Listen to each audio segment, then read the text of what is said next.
Hello hi ನಮಸ್ಕಾರ. ಇದು ನಮ್ಮ ಮನೆಯಲ್ಲಿ ನಾವೇ ಮಾಡಿರುವಂಥ ಎಕೋಸಿಸ್ಟಮ್. ಯಾಕೆ ಈ ಐಡಿಯಾ ಬಂತು ಅಂದರೆ, ನಮಗೆ ಮೀನು ಬೆಳೆಸುವಂಥ ಹಾಬಿ ಇತ್ತು. ಅದರಿಂದ ನಮಗೆ ತುಂಬಾ ಖುಷಿ ಆಗ್ತಾಯಿತ್ತು. ಅದನ್ನು ಒಂದು ದೊಡ್ಡ ಮಟ್ಟದಲ್ಲಿ ಹೆಂಗೆ ಬೆಳೆಸೋದು ಅಂತ ನಾವು ಯೋಚನೆ ಮಾಡಿ ಈ ಥರ ಒಂದು ಎಕೋಸಿಸ್ಟಮ್ನ ಬಿಲ್ಡ್ ಮಾಡಿದ್ದೀವಿ. ಈ ಎಕೋಸಿಸ್ಟಮಲ್ಲಿ ಗಿಡ, ಮೀನು, ನೀರು, ಗಾಳಿ ಎಲ್ಲನೂ ಒಟ್ಟಿಗೆ ಇರೋದನ್ನು ನಾವು ಎಕೋಸಿಸ್ಟಮ್ ಅಂತ ಹೇಳ್ತೀವಿ. ಇದರಲ್ಲಿ ತುಂಬ ವೆರೈಟಿ ಆಫ್ ಮೀನುಗಳಿಟ್ಟಿದ್ದೀವಿ. ಅದರಲ್ಲಿ ತುಂಬ ವೆರೈಟಿ ಆಫ್ ಪ್ಲ್ಯಾಂಟ್ಸ್ಗಳನ್ನ ಬೆಳೆಸಿದ್ದೀವಿ.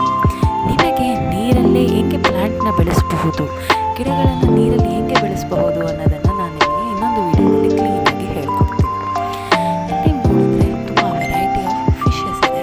ಈ ಗಪ್ಪೀಸ್ಗಳು ನೋಡಿ, ತುಂಬ ವೆರೈಟೀಸ್ ಇದೆ. ಇದನ್ನು ನಾವು ಆ್ಯಕ್ಚುಲಿ ತರಿಸಿದ್ವಿ ಬೇರೆ ಕಡೆಯಿಂದ. ಅದನ್ನೆಲ್ಲ ಒಟ್ಟಿಗೆ ಬಿಟ್ಟು ತುಂಬ ಡಿಫ್ರೆಂಟ್ ವೆರೈಟೀಸ್ ಆಗಿದೆ. ಆಮೇಲೆ ಇದರಲ್ಲೂ ಅಷ್ಟೇ ಅದೇ ಥರನೇ, ಆದರೆ ಇಲ್ಲಿ ಡಕ್ವೀಡ್ ಇದೆ. ಡಕ್ವೀಡ್ ಅಂದರೆ ಏನು? ಅದು ಫ್ಲೋಟ್ ಆಗುವಂಥ ಗಿಡಗಳು.